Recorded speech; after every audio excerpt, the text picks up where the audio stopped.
A paz do Senhor. Hoje nós estamos aqui para apresentar a lição de número 8 da EBD. E a lição número 8 ela vai falar sobre apresentando ao Senhor os nossos questionamentos. E tem como textual no Salmo 73, o versículo 28, que diz assim: Mas para mim, bom é aproximar-me de Deus. Pus minha confiança no Senhor para anunciar as tuas obras. E a verdade prática tem assim, vai falar de como filhos de Deus podemos apresentar a nosso Pai nossos temores e nossas angústias e incertezas. Estaremos aqui comentando sobre a vida de Asaf, o quanto ele estava angustiado com a sua vida e teve até inclusive inveja dos ímpios.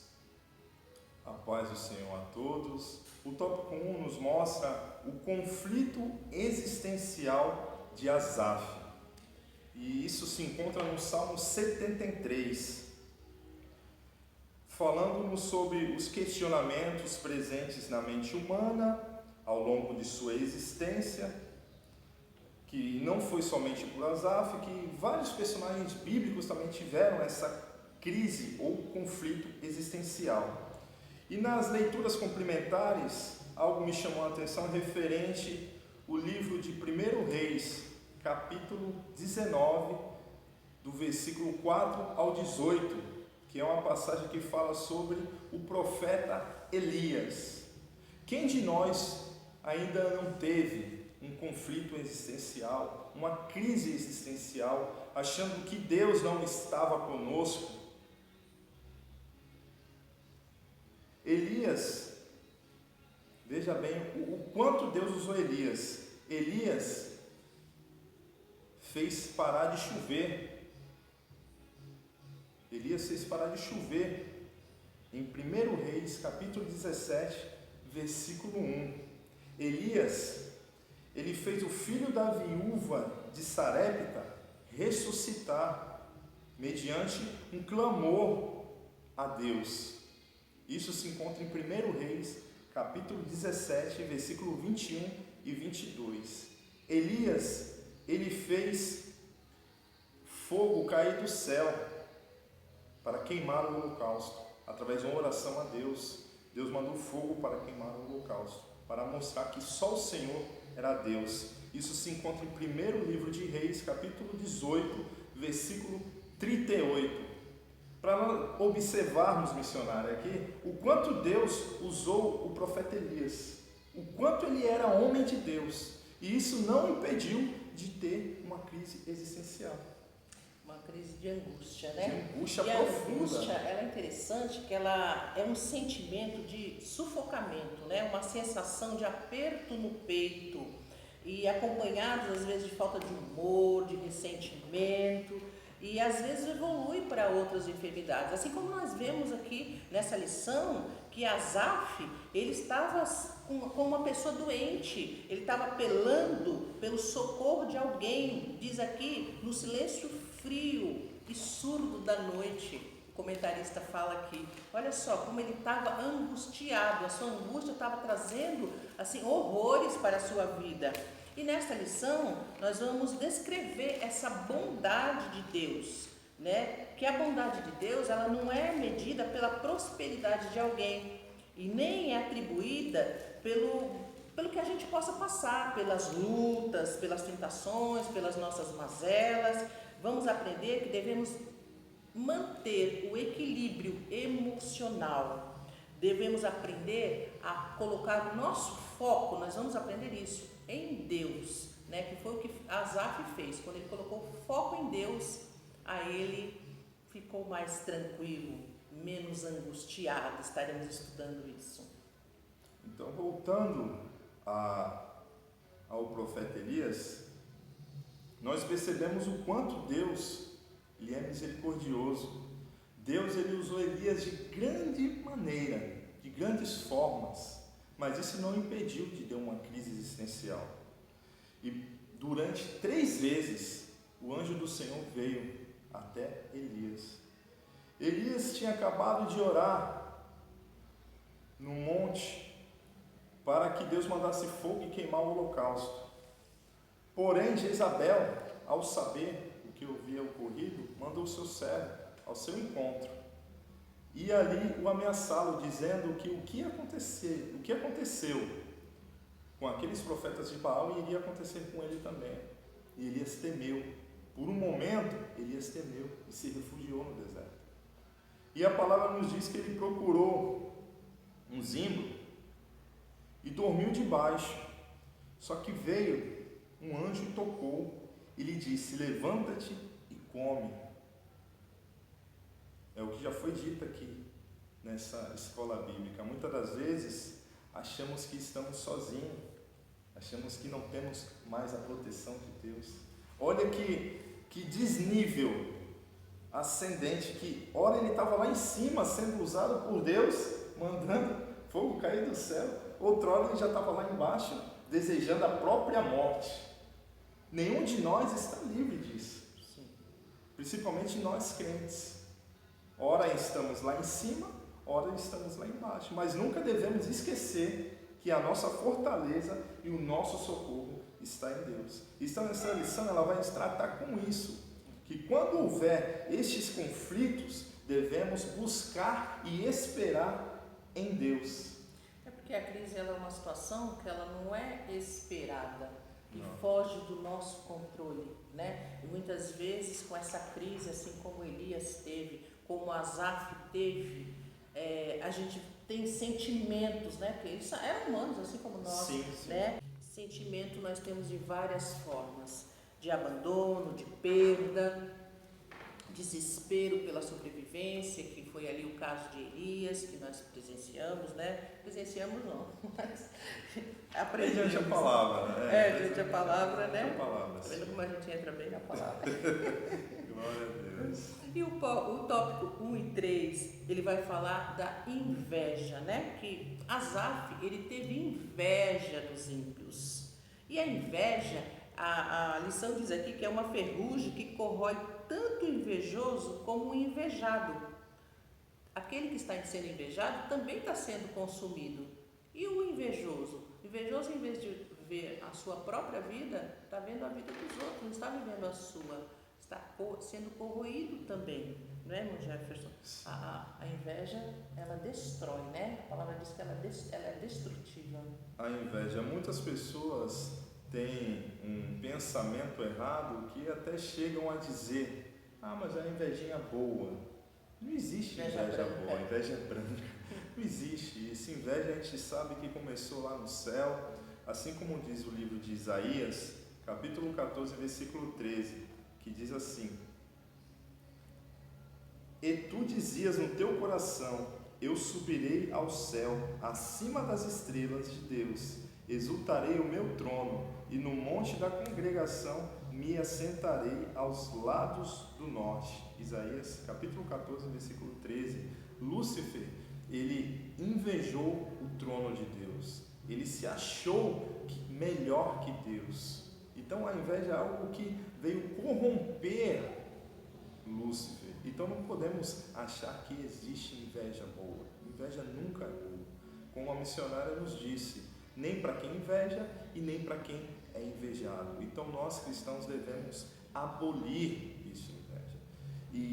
Só que o ser humano, ele é muito complicado, missionária, porque muitas das vezes nos questionamos. Essa matéria, ela é muito interessante, porque questionamos da seguinte maneira: somos servos de Deus, buscamos tanto a Deus, oramos, ofertamos, dizimamos e vemos o nosso vizinho ímpio, vemos tantas pessoas prosperarem e maldizem o nome de Deus várias vezes, não são pessoas que exaltam o nome do Senhor e prosperam, mas a gente sabe que Deus, ele é um Deus justo e não devemos nos corromper com isso. Porque o nosso maior tesouro se encontra não é na terra, é no céu.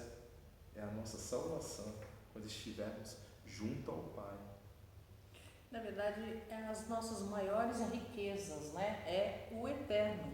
E a gente, às vezes, vamos vendo a circunstância, e assim como Asaf, nós começamos a querer ter as coisas, né? A gente faz uma inversão de valores, Sim. considera mais o ter do que o ser, Sim. né? E nós precisamos ver que são valores eternos.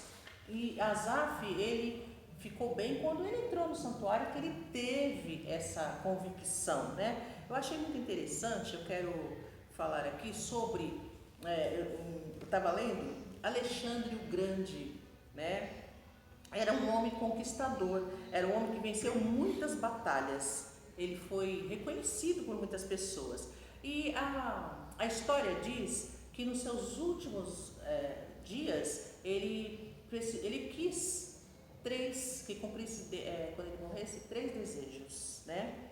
Então, quando ele estava à beira da morte, aí ele diz assim: olha, o primeiro desejo, eu quero que o meu caixão seja transportado pelas mãos dos médicos da época. Aí foi questionado, por quê? Para mostrar que eles não têm poder de curar perante a morte. E o segundo desejo, quero que o chão seja coberto pelos meus tesouros, sabe? Tudo que eu conquistei aqui nessa terra, eu quero que o chão seja coberto pelos meus tesouros. Mas para que isso? Para que as pessoas possam ver que os bens materiais aqui conquistados, aqui permanecem. Tá? E o terceiro desejo, que as minhas 2 mãos vão para fora do caixão, balançando no ar. Mas para que isso? Eu quero que esteja à vista de todos as minhas 2 mãos. Mas para que isso? Para que as pessoas possam ver que de mãos vazias nós viemos e de mãos vazias nós iremos. Então é interessante, quando Asaf ele teve essa consciência, foi quando? Quando ele foi buscar Deus em oração, aquele questionamento, mas os ricos têm tudo isso, olha, parece que tu não está nem percebendo isso, olha, eu sou tão justo, né? Então acho que começou a achar que Deus era injusto naquela situação, quando Deus ele é justiça. Os nossos maiores valores, as nossas maiores riquezas são eternas. E devemos nos preocupar, missionária, para não estarmos fazendo a oração do fariseu publicano. Não, mas eu busco, eu oro, porque ele tem, porque ele possui. E assim acabarmos sendo ingratos a Deus. Devemos ser gratos a Deus. A Bíblia nos impulsiona, ela nos ensina a dar graças por tudo. E nesse tópico 2, o vencendo o sentimento de inveja, o Asaf, ele só venceu esse sentimento quando a missionária já falou, quando ele adentrou o templo, ele mudou o foco. Antemão, ele já estava olhando ao seu redor, fora do templo, os ímpios, porque os ímpios prosperaram. Mas quando ele entrou no santuário, eu creio que Deus ali já começou a trabalhar. É como se Deus já estivesse falando: ei, isso tudo vai ficar. De nada adianta ganhar o mundo inteiro e perder a sua alma. Ei, eu tenho coisa mais valiosa para você. Você está comigo, você é salvo. Coisa que não se compra nem com todo o ouro, nem com toda a prata dessa terra. É a salvação. Ele saiu dali transformado. Então, ele permitiu ser consolado, ser restaurado, né? A partir da hora que ele pediu perdão ao Senhor e abandonou aquele procedimento faltoso dele, né? Que é achar que o Senhor não era justiça. Foi isso que aconteceu com o salmista. Ao sentir o desejo de entrar no santuário, o seu primeiro passo foi esse.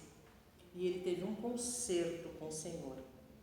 Ele reconheceu que precisava desse conserto. Então ele sentiu necessidade de começar tudo de novo, né? O Senhor está pronto a nos perdoar das nossas falhas. Ele quer ter um relacionamento conosco, desde que nós reconheçamos os nossos erros, né? Muitas vezes a gente vai fazer tantas coisas e a nossa mente fica cauterizada. Mas quando nós entramos na presença do Senhor, nós nos desculpamos com o Senhor, colocamos os nossos questionamentos com o Senhor, Ele se aproxima de nós, nós nos aproximamos dele e ali Asaf reavivou a sua fé, renovou a sua aliança com Deus. Olha que coisa interessante, né? Glória a Deus. Em Mateus 6,19, antes de estar lendo esse versículo, o que tudo refere, se isso tudo se refere a uma atitude. Asaf, ele teve uma atitude, ele reconheceu a falha dele e através de uma atitude foi buscar um conserto com Deus, buscar um conserto. Em Mateus capítulo 6, versículo 19, diz assim: não ajunteis tesouro na terra, onde a traça e a ferrugem tudo consomem, e onde os ladrões minam e roubam. E no mesmo capítulo, versículo 21, diz assim: porque onde estiver o vosso tesouro, aí estará também o vosso coração. Isso palavras do próprio Jesus nos ensinando aonde deve estar o nosso coração, o nosso olhar. Não que não devemos buscar coisas terrenas, ser uma pessoa próspera. Não, isso é bom, mas que não estejamos focados somente nisso, sabendo que o nosso propósito é o reino, é o céu.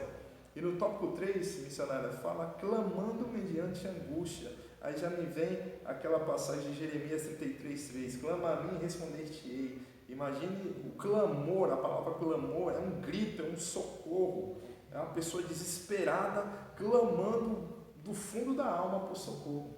Então, o grito aflito, muitas das vezes a pessoa se encontra nesse sentido de estar tão aflito de não conseguir até mesmo gritar, muito menos orar a Deus, onde se coloca de joelho ali, que consegue falar, não é nem falar, é chorar, mas Deus ele colhe as lágrimas. Basta reconhecermos a nossa falha e buscarmos o Senhor, porque ali no livro de Romanos, capítulo 8, 18, diz assim, para nos confortar neste momento, porque Deus ele é nossa fortaleza. Sabemos que vivemos um momento de crise, mas Deus ele é o nosso socorro bem presente. Romanos 8, 18 diz assim, porque para mim tenho por certo que as aflições deste tempo presente não são para comparar com a glória que em nós há de ser revelada. É algo muito maior, missão. É algo muito maior. Na verdade, nós precisamos aprender, né? E a gente aprende com Deus a lidar com cada fase, com cada desafio da nossa vida, né? É interessante que o comentarista aqui fala que os mais belos hinos e poesias foram escritos na tribulação, quando a pessoa estava em crise, né? Então a crise ela traz muitas mudanças. Precisamos aprender a lidar com essa crise. Que isso não é para nos matar, mas para nos aperfeiçoar perante Deus. Glória traz a Deus. Traz até um crescimento, né? Precisamos buscar uma maturidade espiritual. O que Deus quer disso tudo, né? O que Deus está falando com tudo isso, né? Com essa crise toda. Mudar o porquê para quê? Para quê? Não questionar a Deus, mas Deus, qual é o propósito disso tudo?